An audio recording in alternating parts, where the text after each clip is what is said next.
Halo everyone, perkenalkan nama saya Muhammad Abadi Prasetyo. Saya dari Bergab Studi Teknologi Rekayasa Pembayaran Berat dengan NIM 07-2025-0073. Hari ini saya akan memberikan sebuah video praktek atau video penjelasan penggunaan tools apa saja yang ada di UPT TRPAB, mulai dari mechanical tools, measurement tools, sampai electrical tools. Ayo ikuti keseharian saya.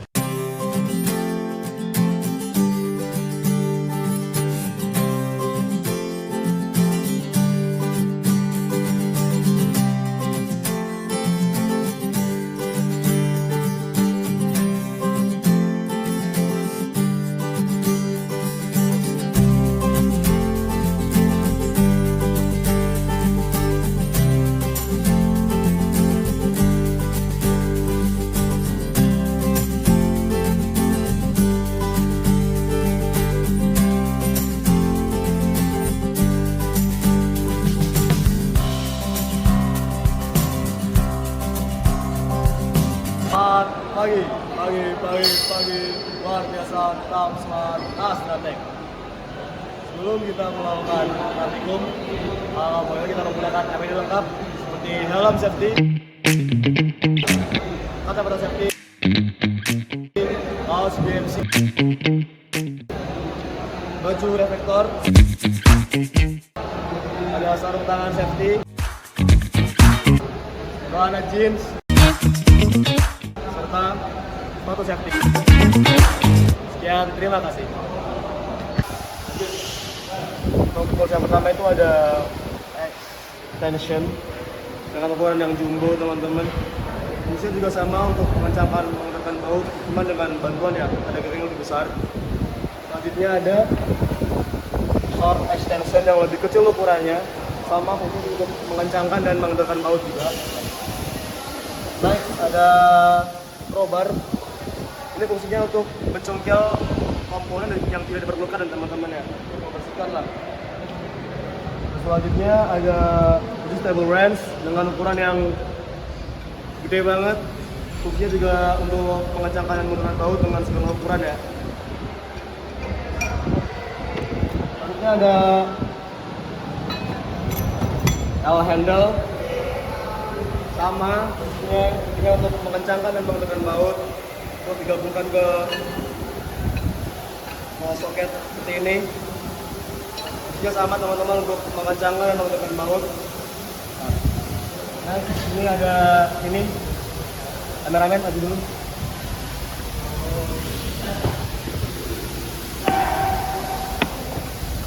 Ada torque wrench. Fungsinya sama, cuman di sini ada kita bisa mengatur torsi atau kekuatan sesuai yang kita inginkan teman-teman. Jadi kekuatan tidak akan berlebih atau akan kurang gitu ya. Ini sesuai dengan kekuatan yang dibutuhkan dalam teknologi itu. Selanjutnya ada pipe wrench, sama fungsinya sebagai pengencang dan membaut mengendorkan. Sini pipa ya teman-teman. Giniin. Selanjutnya di sini ada plastic hammer. Fungsinya ini untuk memukul atau meletakkan benda di medan yang tidak keras, yang lunak ya. Selanjutnya ada chopper. Ini adalah palu yang memiliki daya tahan terhadap panas, teman-teman. Selanjutnya ada rubber hammer. Ini adalah sama fungsinya seperti ini, namun yang untuk rubber hammer ini minim percikan, teman-teman. Selanjutnya ada gasket scraper. Fungsinya untuk membersihkan atau mencongkel kotoran-kotoran yang ada di suatu bidang ya teman-teman.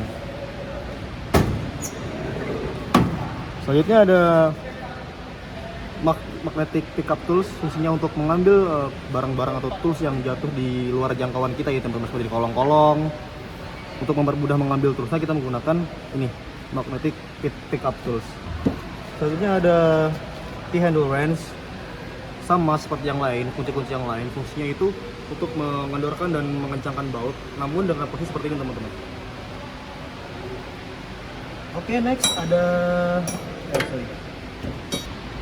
selanjutnya ada punch and chisel. Fungsinya untuk memberikan tanda kepada bidang yang ingin dibor teman-teman. Jadi bentuknya ada berbagai macam ya, ada yang seperti ini, Ada juga yang bentuknya seperti ini teman-teman. Next.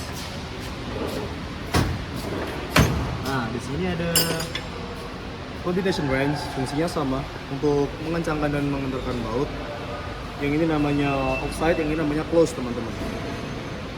Ini juga ada beberapa ukuran teman-teman, banyak sekali, mulai dari ukuran yang paling kecil sampai ukuran yang paling besar teman-teman.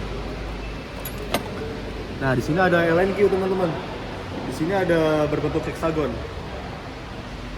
Fungsinya sama juga sebenarnya untuk mengencangkan dan mengendorkan baut juga.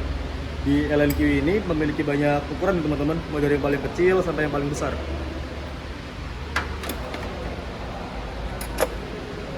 Ini juga sama, LNQ juga. Jadi ini combination juga teman-teman dengan ukuran yang kecil-kecil ya teman-teman.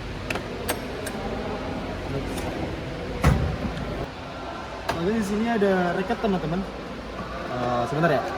Nah, ini fungsinya untuk sama juga untuk mengencangkan dan mengendorkan baut. Cuman cara penggunaannya itu dipasangkan soket atau ekstensi di sini teman-teman.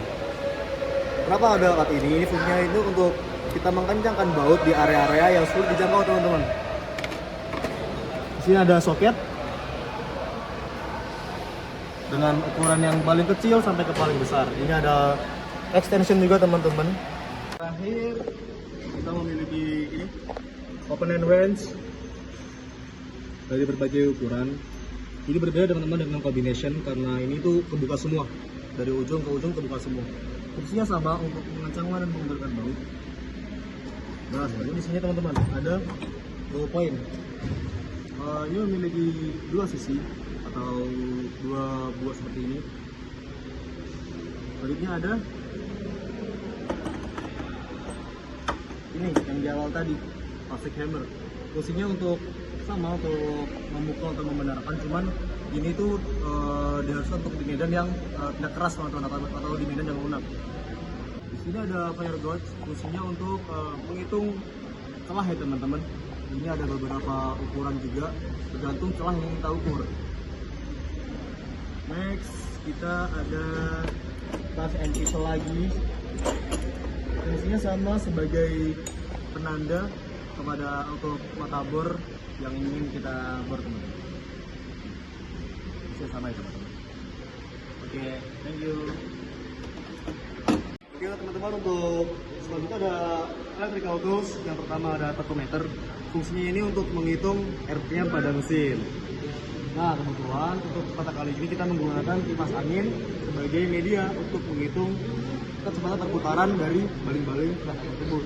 Sebelumnya di sini ada stikernya teman-teman, warna putih. Oke, udah. Langsung aja kita praktekin. Mau kan?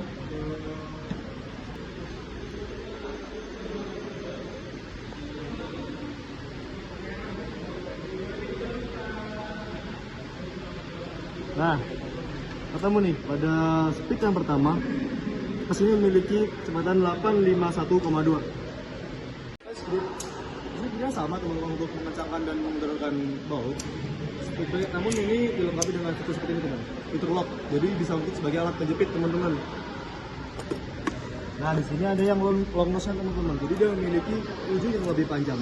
Fungsinya untuk menjepit area yang sulit dijangkau teman-teman. Next ada adjustable wrench atau bisa dipanggil kunci Inggris ya teman-teman. Fungsinya untuk mengencangkan dan mengendorkan baut dengan segala ukuran teman-teman, karena ini bisa di judge untuk ukurannya. Next, di sini ada screwdriver teman-teman. Ini screwdriver yang min atau bisa disebut obeng min. Ini ada ini yang bentuknya bintang star. Dan ini biasanya ada beberapa. Di sini ada screwdriver teman-teman. Ini kebetulan yang saya bikin adalah bentuknya min. Selanjutnya ada juga yang bentuknya star atau plus ya, atau orang-orang bentuknya plus. Di sini ada banyak ukurannya teman-teman ya, dari mulai yang paling kecil, nih yang paling kecil, sampai yang paling besar, tergantung ukuran baut yang diperlukan. Lalu ada coordination pliers.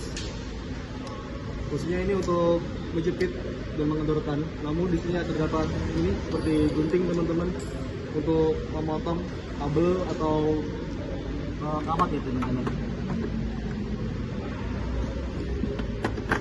Selanjutnya ada cutting pliers, fungsinya untuk memotong teman-teman ini. Next.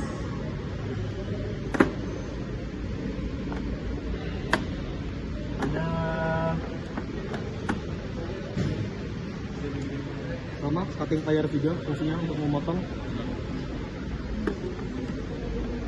Nah ini ada long nose plier, fungsinya untuk menjangkau area-area yang sulit dijangkau teman-teman, atau menjepit area yang sulit dijangkau.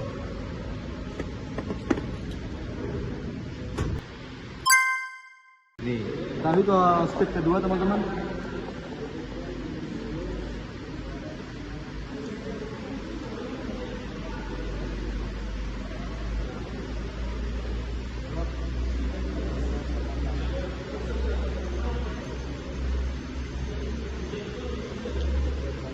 Nah pada speed yang kedua memiliki RPM sebesar 1308,5. Terakhir speed yang ketiga teman-teman, coba kita hitung.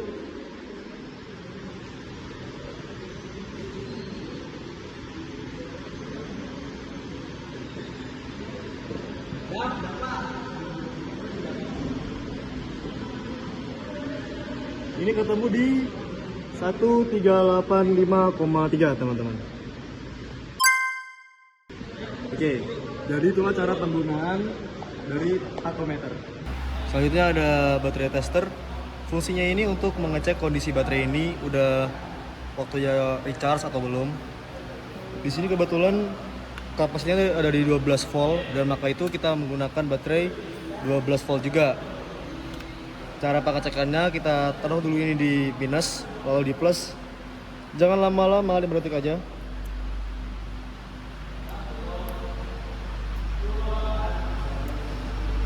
Tadi menunjukkan di warna merah, berarti baterai ini sudah waktunya untuk dilakukan pengetesan teman-teman. Selanjutnya di sini ada multimeter digital. Fungsinya untuk mengetahui berapa sih voltase yang ada di aki ini teman-teman. Langsung aja caranya, kutub positif di sini, kutub negatif di sini. Nah di sini ketemu 12,45 volt. Jadi aki ini masih standar ya teman-teman, masih layak digunakan. Oke, terima kasih. Kita untuk tool selanjutnya kita akan menggunakan baterai charger dan climb meter teman-teman. Fungsi dari baterai charger ini untuk mengecas ya seperti namanya, untuk mengecas baterai ini. Dan fungsi climb meter tersebut ini untuk melihat arus yang diantarkan dari baterai charger ke aki ini teman-teman. Sebelum kita melakukan praktek untuk kedua tools ini, yang pertama-tama kita lakukan adalah mengecek voltase yang ada di aki ini menggunakan avometer digital. Kita colokkan dulu teman-teman.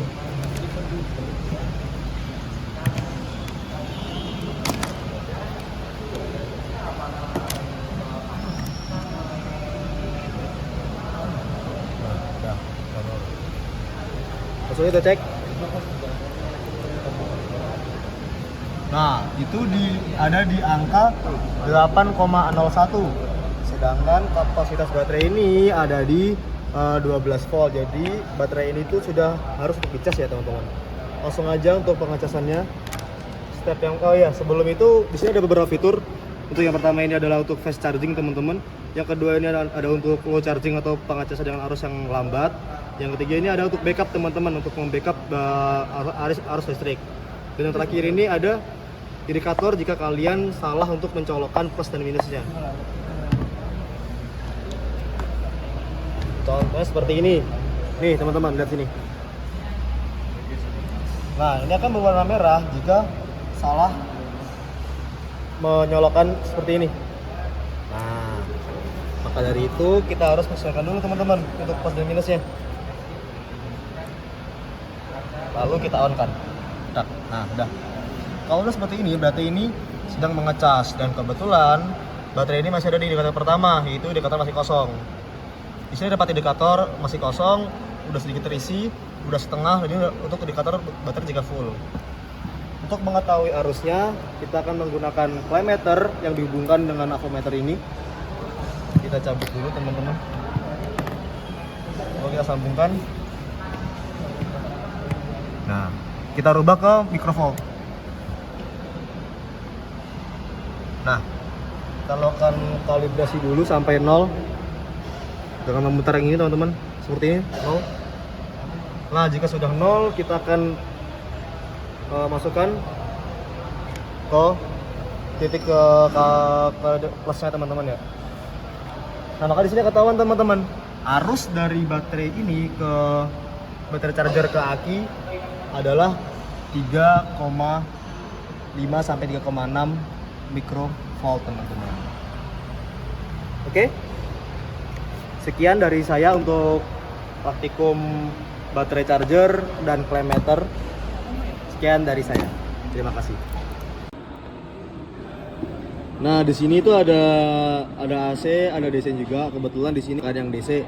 Nah, karena ini 25 volt, maka kita menggunakan fitur tersedia di 50 volt yang paling dekat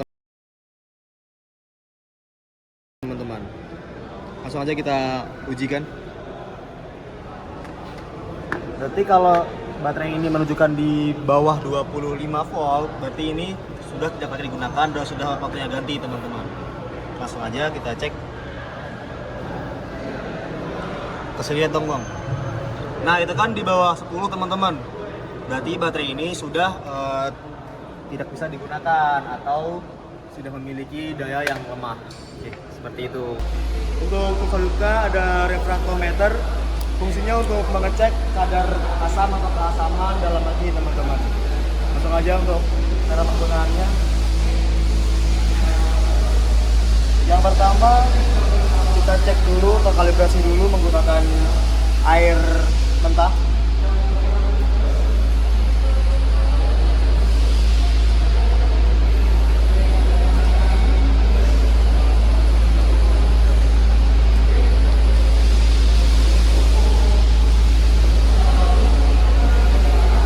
Pastikan sudah ada di orangnya teman-teman. Nah, jika setelah dikalibrasi, langsung aja kita aplikasikan ke dalam salah satu sel pada aki teman-teman. Langsung aja kita ambil air akinya. Pastikan untuk melakukan pengujian dengan hati-hati ya teman-teman, karena air aki ini bahaya untuk kulit.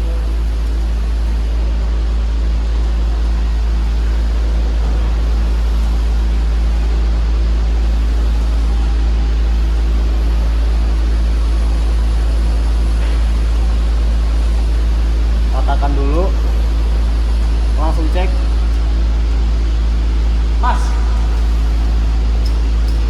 Nah, di sini terdeteksi di angka 1.12 teman-teman. Berarti untuk aki ini perlu dilakukan recharge ya.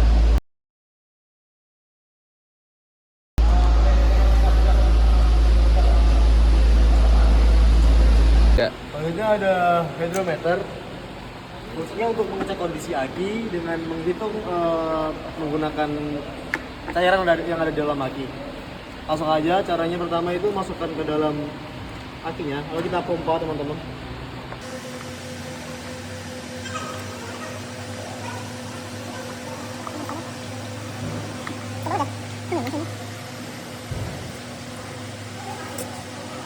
Sebelum ini, sebelum apa? Hah? Airnya dikit apa? Iya.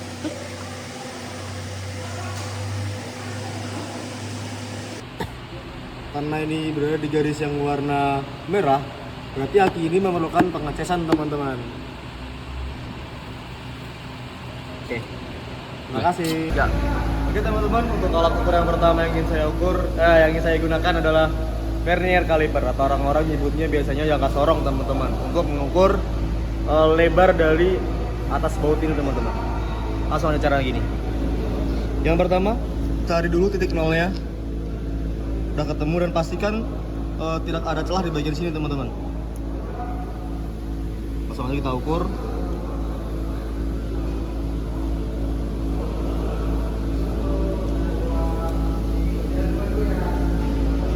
Nah, jika sudah, jangan lupa untuk di lock ya teman-teman, agar ukurannya itu tidak berubah-ubah.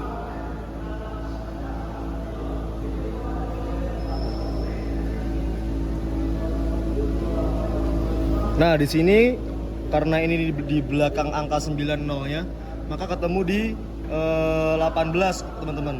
Sorry, di belakang 19. Maka kita bulatkan menjadi 18 mili teman-teman. Untuk skala Noniusnya ini yang lurus ada di angka 8. Jadi untuk total luas ini adalah 18,9 mili teman-teman. Oke, thank you. Oke, teman-teman, untuk tools selanjutnya adalah dial bore gauge yang fungsinya untuk melihat keovalan dan ketirusan dari blok silinder ini teman-teman. Untuk tools yang digunakan di sini ada vernier caliper untuk cek ukuran dasar dulu, ada micrometer, itu juga ada ini dial bore gauge untuk alat utamanya ya. Oke, sebelum masuk ke benda ujinya, pastikan udah di titik 0 ya, dan pastikan tidak ada celah di bagian sini teman-teman. Langsung aja kita cek.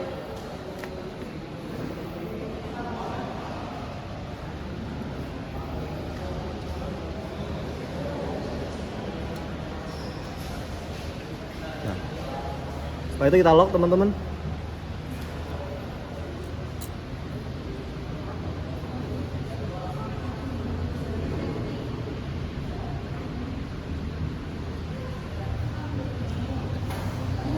Ketemu di angka 81,4 ya teman-teman. Oke, setelah kita menemukan tadi ketemu di 81,4, kita tutup kembali untuk vernier calipernya. Oke, sebelum itu pastikan kembali niat dalam kondisi bersih ya teman-teman, agar pengukuran tetap presisi.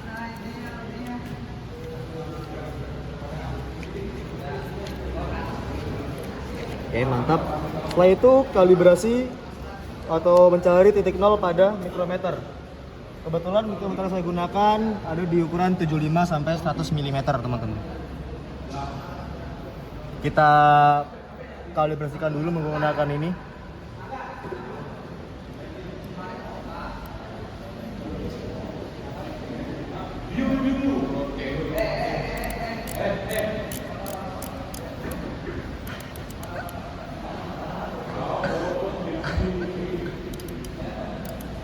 Karena ini belum sesuai teman-teman ya, karena ini belum sejajar nih. Belum kan?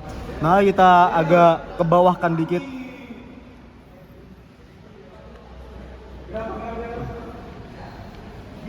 Menggunakan ini kuncinya.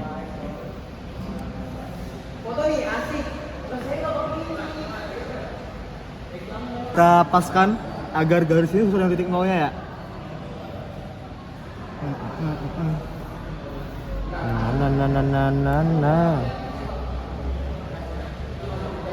Lama.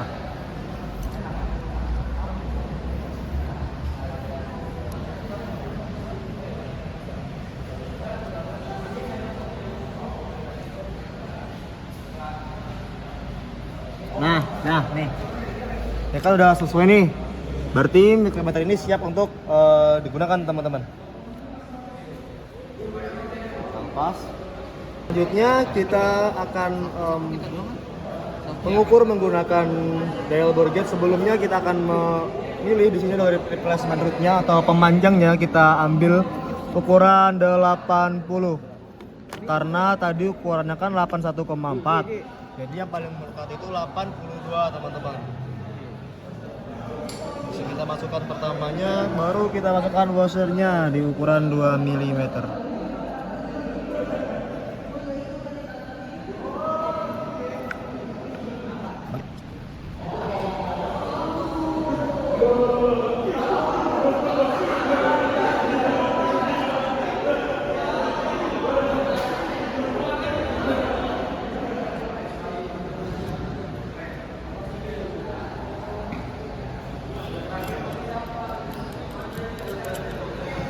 Mantap.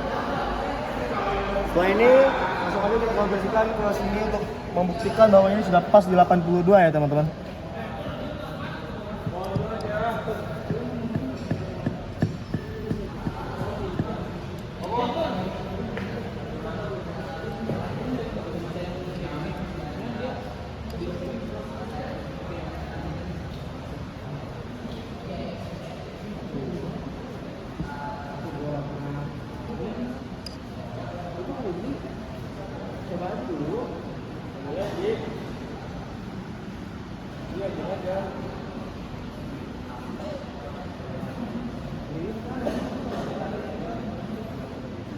Ini teman-teman, kita lock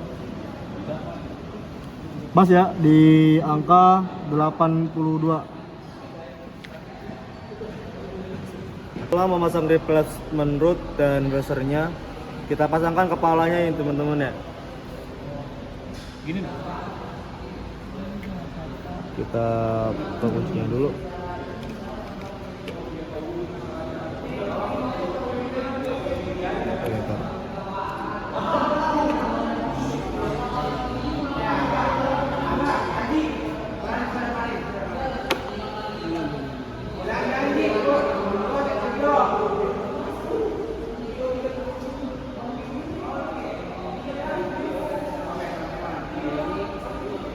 Nah, setelah memasukkan ini pastikan kalian jangan terlalu dalam ya, karena ntar kalau terlalu dalam bakal jadi kayak gitu teman.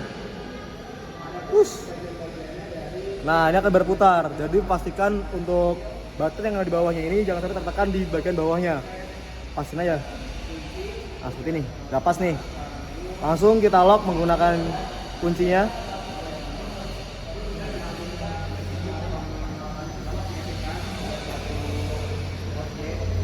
Oke, setelah di lock kita putar ini sisa jarumnya untuk angka 0 ya.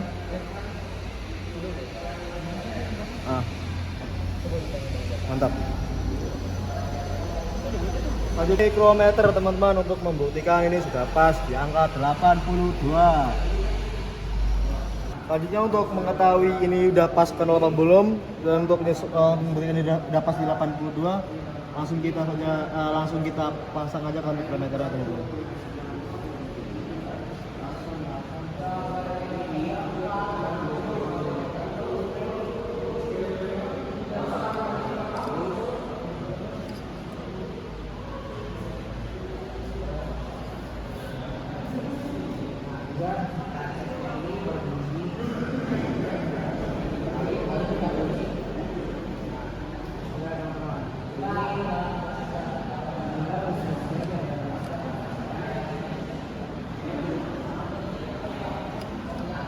Enggak, pas 82 ya. Untuk mencari titik 0 ini kita akan mendapatkan bantuan dari satu tools ini namanya mikrometer. Kita paskan dulu ke angka 82 ya teman-teman. Kebetulan ini udah pas, tadi kita sudah atur belum ding. Nah, udah pas di 82 teman-teman. Setelah itu kita lock dulu biar tidak berubah-ubah. Langsung aja kita pasangkan di sini teman-teman. Pelan-pelan ya. Ya.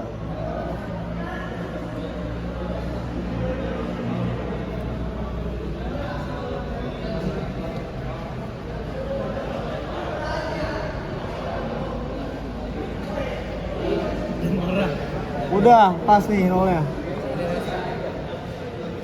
Kita pasin nolnya dulu teman-teman. Pas loh nolnya. Oke, pas. Ya udah langsung aja, dia sudah dikalibrasikan, ini sudah ketemu di titik 0 tadi. Langsung aja kita hitung. Linear ini menggunakan dial bore gauge ini ya teman-teman.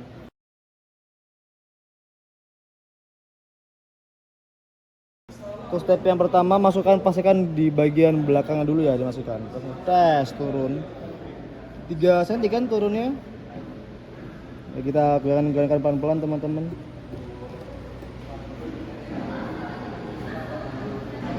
Udah ketemu nih, berarti di angka 82,4 ya, atau 82,04 teman-teman. 82,04. 40 yang satunya teman-teman. 82,04. Sekarang kita cari X2 nya.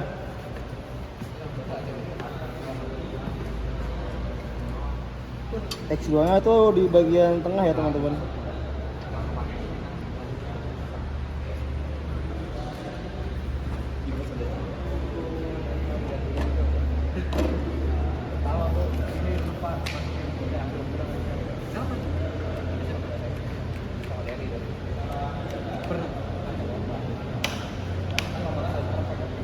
Sama teman-teman di 82,04 juga S2 nya.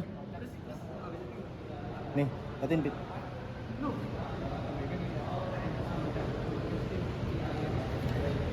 Kita tuliskan X2 di 82,04.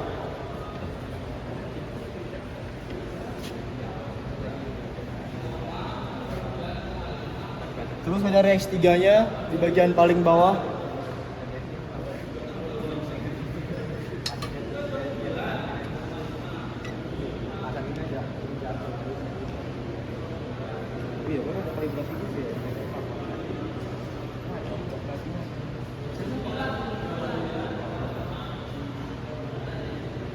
Bisa juga teman-teman di 82,04 juga bagian bawahnya.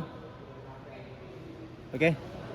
Langsung aja kita tuliskan di papan tulis untuk X3.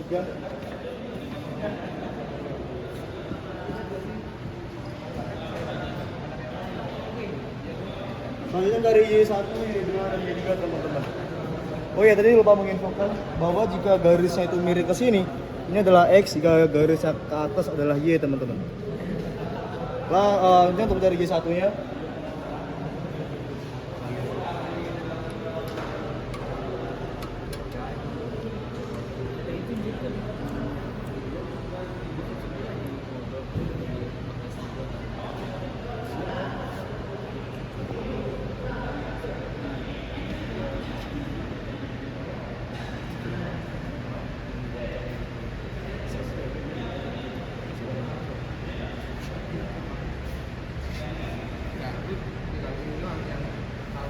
Sama di 82,04 juga.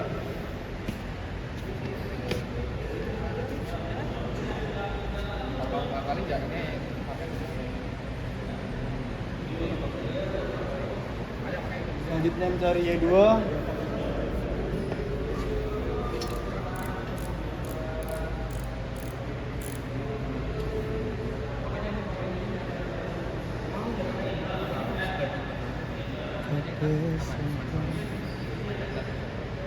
Ini sama 82,04 juga. Ini ketemu di 82,04 juga teman-teman. Next ada di Y3 atau yang sudut paling bawah. Langsung aja untuk kelas.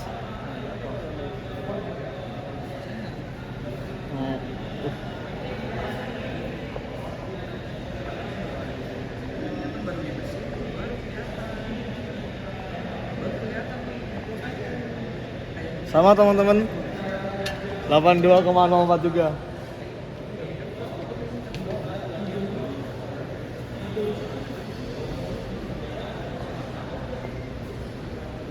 Jadi bisa kita simpulkan bahwa blok silinder ini tidak memiliki keovalan atau ketirusan teman-teman. Karena jika hasil ini dikurangkan ini semuanya, karena ini sama-sama 82,04, maka jika dikurangkan hasilnya adalah 0 semuanya. Maka dapat disimpulkan bahwa blok silinder ini masih aman dan masih layak untuk digunakan teman-teman. Sekian penggunaan dial board gauge dari saya. Ada kurang lebih mohon maaf. Sekian, assalamualaikum warahmatullahi wabarakatuh.